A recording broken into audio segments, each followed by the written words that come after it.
Online magazine the privity के दफ़्तर में एडिटर सूज़न डैनी के साथ डील कर रही है, एक फ़ोटो एडिटर जो कि उसे मुसन्नफ़ के तौर पर बनता देखना चाहती है। इस मज़मून मैं इतना उदास क्यों हूँ, इन तरीकों को बयान करता है जो वो अपने अंदर से खाली महसूस जज़्बात को महसूस करती है और इसका इल्ज़ाम न्यूयॉर्क सिटी में रहने और 9/11 के वक़्त मुल्क में ना रहने जैसे मुराद का के हक़ाइक़ पर आयद करती है, जो कि इसकी नस्ल ने तारीफ़ करनी थी। सूज़न ज़ाहिर है कि इसे ठुकरा देती है और डैनी को लहज़े से बहरा होने की वजह से पुकारती है, जो इसकी शख्सियत का बहुत बड़ा हिस्सा है। डैनी को अब भी मकबूल होने का जुनून है और वो इसे इस तरह दिखाती है जैसे वो एक तरह कामयाब तरीन मुसन्नफ़ का पीछा करती है। हर कोई इसे इंतहाई मुलायम और सतही होने की वजह से नज़रअंदाज करता है, बशमूल इसका क्रश डैनी कहे गए अंडरडॉगों का नाम सीखने की ज़हमत भी नहीं करती, लेकिन इसके खौफनाक अदाब इस वक्त ज़ाहिर होते हैं जब वो मकबूल कारकुनों के साथ बातचीत करती है। जब वो सुनती है कि अजीबो-गरीब मुसन्निफ़ीन हार्पर और लार्सन एक क्वेर बॉलिंग नाइट कर रहे हैं, तो वो खुद को मदऊ करने के लिए कोशिश करती है। इनमें से एक होने का दावा करना सिर्फ इसलिए कि इसने कॉलेज में एक लड़की को बोसा दिया था। जब हार्पर ने इसे मतला किया कि वो नहीं आ सकती, डैनी को ये कहने का हौसला होता है कि ये अजीब लोग हैं, खुशकिस्मत हैं, इनके पास एक कम्युनिटी है और इनकी परेड है जब वो अपने अपार्टमेंट में अकेले रात गुजारेगी। एक दोपहर डैनी शहर के नए मेचा कैफ़े को देखना चाहती है और कॉलिन से टकराती है, जिसे ये मालूम नहीं कि वो कौन है। डैनी बहरहाल गुफ्तगू का आगाज़ करती है और दिखावा करती है कि वो उसी तरह सिगरेट पीना पसंद करती है, जबकि वो पेशकश करता है और मैगज़ीन में अपनी पोज़ीशन के बारे में झूठ बोलता है और ये दावा करता है कि वो पहले से ही लिखती है। वो घर वापस आती है, डैनी इसे हल करने की कोशिश करती है क्योंकि उसके पास असल में पेरिस जाने के लिए ना तो पैसे होते हैं, ना ही उसके वालिदैन उसकी मदद करने का कोई इरादा रखते हैं। अचानक इसके गिने पिग इसके पूरे बोर्ड पर बिखर जाता है जब वो कुछ तस्वीर में तरमीम कर रही होती है और तस्वीर के मज़ाक से डैनी को अंदाज़ा होता है कि वो अपने सोशल मीडिया पर तरमीम शुदा तस्वीर अपलोड करके पेरिस में होने का बहाना कर सकती है। डैनी झूठ बोलती है, सूज़न को अपनी छुट्टियों के दिन पूछने के लिए फ़ोन करती है और अपने वालिदैन को बताती है कि वो ट्रिप पर जा रही है। यहाँ तक कि वो इस ट्रिप पर जाने के लिए जाली वेबसाइट भी डिज़ाइन करती है जिसमें वो शामिल होती है। वो इन तस्वीर में से अपने असल काम से ज़्यादा काम करती है और इससे इसके पैरोकारों की एक मामूली तादाद भी बन जाती है जिसमें वो खुद और कोलिन भी शामिल होते हैं। इसके शुरू होने के कुछ दिन बाद डैनी ने अपनी एक तस्वीर आरटी ट्रम्प में पोस्ट की और टाइम ज़ोन के फ़र्क को शुमार करने की में मुहतात रहते हुए इसका तबसरा फ्रांस में एक दिन के सही वक्त के साथ मुमासिल कर दिया।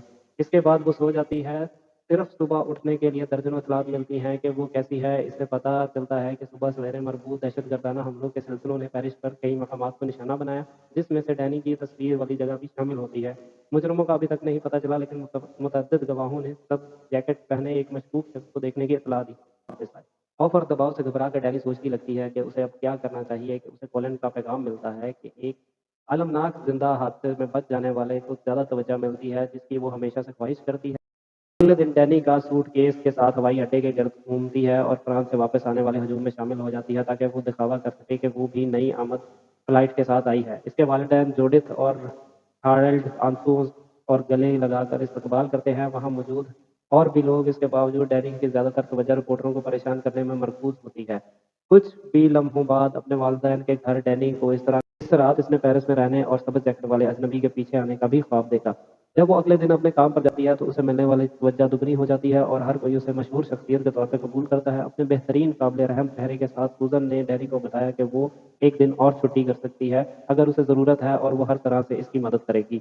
इस सारी सूरत हाल से फ़ायदा उठाने के लिए बेचैन डैनी ने अपने पूरे तजर्बे के बारे में एक मज़मून लिखने की इजाज़त तलब की और सूजन ने इसे शाया करने पर रजामंदी इसका इजहार किया। इसके बाद डैनी ने अपने तमाम साथी कारकुनों को पेरिस में अपने तजर्बे के बारे में एक हद से ज़्यादा ड्रामाटिक झूठ कहा, जिससे इसे एक बहुत ज़्यादा तवज्जो, हमदर्दी और यहाँ तक कि हेरल्ड की जानिब से बॉलिंग नाइट की भी दावत मिलती है। यहाँ तक इसको कॉलिन चेक करने आता है और इसे सिगरेट का तोहफा देता है। बाद में सबवे में डैनी एक न्यूज़ अकाउंट पर अपनी तस्वीर देखती है और तबसरे किए जाने में जिससे वो पता चलता है कि इसके सोशल पर सैकड़ों नए पैरोकारों को लाती है। झूठ को मजबूत करने के लिए अगला मरहला मजमून लिखना है, लेकिन डैनी को नहीं मालूम कि क्या लिखे क्योंकि वो इस वाकई सदमे से नहीं गुजरी थी। इसका एक जहन में हल आता है जब वो अपनी वालदा की वो बात याद करती है कि जिंदा बच जाने वालों के लिए एक स्पोर्ट्स ग्रुप बनाया गया है और लोग की क़यादत लिंडा कर रही है, जो समझती है कि डैनी का पहला दिन है, इस वजह से वो बात नहीं करना चाहती क्योंकि उसका सदमा नया-नया है। तो बाकी वहाँ से बहुत से लोग जो होते हैं, उनके पास बोलने को बहुत कुछ होता है और वो अपने तजुर्बात का इज़हार करते हैं। लेकिन जो सबसे बेहतर अपना तजुर्बा ज़ाहिर करता है, उसका नाम होता है रोवेन। रोवेन एक लड़की होती है जो कि स्कूल शूटिंग के हादसे में बच गई होती है। डैनिक मीटर से में बोर हो रही होती है, लेकिन रोवेन की कहानी उसे दिलचस्प लगती है और है जो एक नौजवान लड़की है जो बच जाती है। जब वो घर पहुंचती है, डैनी रोहन को ऑनलाइन तलाश करती है और उसे पता चलता है कि वो ऑलरेडी ऑनलाइन बंदूक मुखालिफ तहरीकों में बहुत अहम कारकुन है। इस तहरीक की वजह से एक ताकतवर शख्सियत है क्योंकि उसके जज्बात बहुत काम होते हैं और वो उनको असरअंदाज करती है।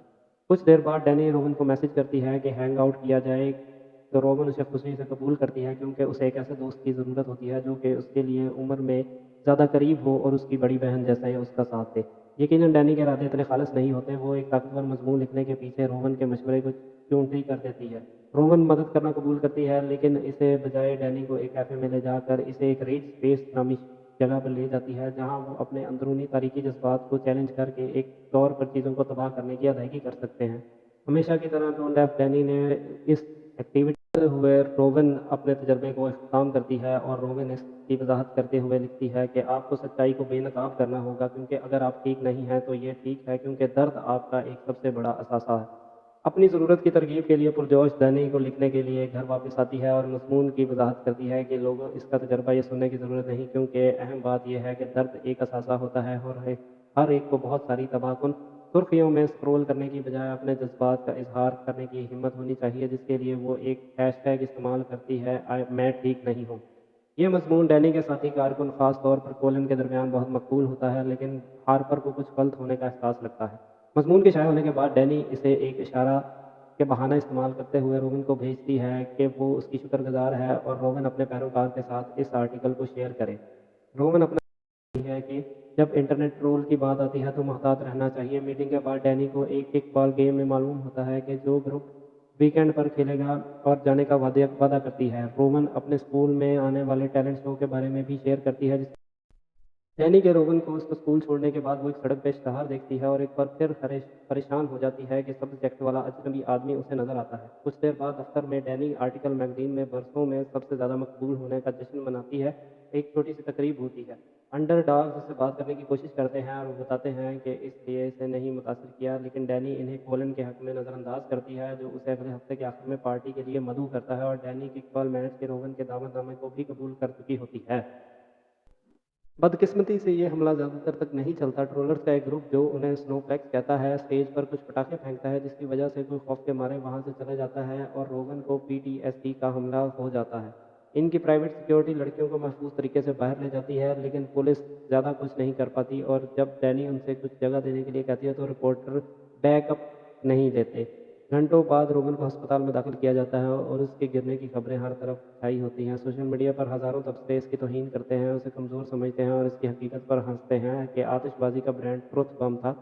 یہاں تک کہ ایک جنگی تجربہ کاروں پر الزام لگاتے ہیں کہ اس نے اسکول کی فائرنگ سے بچ جانے والے واقعے میں جھوٹ بولا تھا۔ یہ سب کے مغرور نظارے نے ڈینی کو آنسوؤں میں چھوڑ دیا لیکن جب وہ روبن سے ملنے کی باری آتی ہے تو وہ خود کو اکٹھا کرتی ہے۔ غریب لڑکی کو لگتا ہے کہ وہ اپنی شرمندگی اور کمزوری پر روتے ہیں ایک مثال بننے میں ناکام ہو گئی ہے۔ اس طرح ڈینی اپنے ٹرولز کی رائے یاد دلانے کی کوشش کرتی ہے، کوئی فرق نہیں پڑتا میں خلل پڑتا ہے۔ ڈینی نے گھر جانے کا بہانہ بناتی ہے اور باہر جاتے ہوئے ڈینی کو لنڈا روک لیتی ہے جو رومن کی حمایت کرنے کے لیے اس کا شکریہ ادا کرتی ہے۔ آج وہ واحد شخص ہے جو سمجھتی ہے جس نے ڈینی کا جرم مزید بڑھ جاتا ہے۔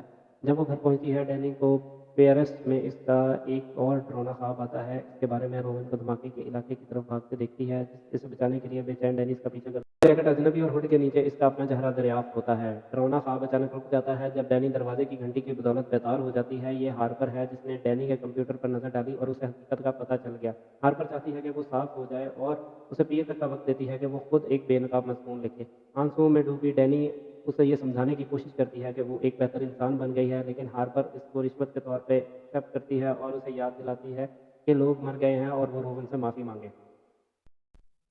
پورے اپارٹمنٹ میں بریک آؤٹ ہونے کے بعد ڈینی اپنی سچائی لکھنے کا فیصلہ کرتی ہے تاکہ وہ کم از کم اپنی کہانی کا پہلو پیش کر سکے۔ وہ اپنے اعمال کی ذمہ داری خود لیتی ہے، اس کے باوجود اس کے دن کا ذکر بھی کرتی ہے جس دن سے جھوٹ شروع ہوا تھا۔ وہ ڈپریشن کا شکار تھی اور وہ قسم کھاتی ہے کہ وہ اپنے کیے پر پچھتاوا ہے اور وعدہ کرتی ہے کہ وہ بہتری کے لیے کام کرے گی جس کے لیے صاف ہونا پہلا قدم تھا۔ ڈینی نے سپورٹ گروپ میں جانے کے لیے ہر ایک سے معافی مانگنے پر بھی غور کیا خاص کر کے روبن، لیکن وہ جب عمارت کے قریب پہنچتی ہے تو وہ ڈر جاتی ہے اور بھاگ جاتی ہے۔ اگلی صبح مضمون شائع ہو جاتا ہے اور تیزی سے وائرل بھی ہو جاتا ہے۔ روبن کے نام کا رجحان بھی سوشل میڈیا پر وائرل ہو جاتا ہے۔ جیسے بھی وہ اسے دیکھتی ہے روبن کے سامنے ڈینی پر چیختے ہوئے اپنے دفتر آتی ہے، اس دھوکہ دہی پر دکھ کا اظہار کرتی ہے اور اسے کیسے احمقانہ مضمون کے بارے میں جاننا پڑا اس کے بارے میں آگاہ کرتی ہے۔ آمنے سامنے گفتگو کے لائق ان کی لڑائی میں سوزن نے خلل ڈالا اور جو کہ ڈینی کو موقع پر ہی اپنی نوکری سے فارغ کر دیتی ہے۔ اگلے ہفتوں میں ڈینی کو اپنے نتائج کے ساتھ جینا پڑتا ہے پر لوگ ہر طرح سے اس اپنے غصے کا اظہار کرتے ہیں، ہلکے پھلکے تبصروں سے لے کے اسے برے شخص کہنے سے لے کر جان سے مارنے کی دھمکیوں تک۔ ایک بار پھر ڈپریشن میں پڑتے ہوئے ڈینی اپنے اپارٹمنٹ میں رہتی ہے، زیادہ تر وقت شراب پیتی ہے اور اس والدین کے ساتھ واپس چلے جاتی ہے۔ लेकिन वहाँ भी हालात कुछ बेहतर नहीं है। हारल्ड समझने की कोशिश करती है कि यहाँ तक अगर उस काम पर जान से मार देने की धमकियाँ भी मिले, लेकिन जूलियट गुस्से में है और उसे बहुत से शर्मनाक बातों से सीखता है।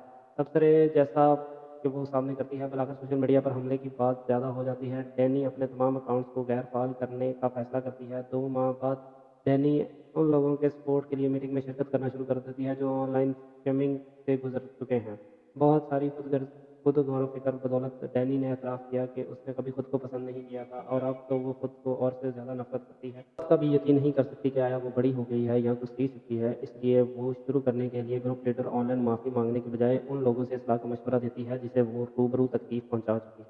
डैनी इस बात से इत्तेफ़ाक करती है और उससे मदद मिल सकती है, इसलिए रोवन के स्कूल में होने वाले टैलेंट शो में शिरकत का फैसला करती है और हजूम में किसी का ध्यान ना जाए इसकी तरफ टोपी पहनकर और अपने फ़ोन पर मुकम्मल माफ़ीनामा लिखकर लाई होती है और वो जारी होता है। यही है इस बारे में वो अपने जज्बात को क्लिकबेट के तौर पर इस्तेमाल करने के बारे में बताती है। इस बात का जिक्र नहीं करना चाहती कि डैनी जैसे लोग दस्तावेजी फ़िल्म बनाते हैं जबकि रोवन की कम्युनिटी को बताया जाता है बैठकर इंतज़ार करना। इसके इकोलॉग को अवाम की जानिब से शानदार पज़ीराई मिलती है और जब के लिए होगी सही काम करने का फ़ैसला करते हुए डैनी खामोशी से रोती हुई इमारत से निकल जाती है।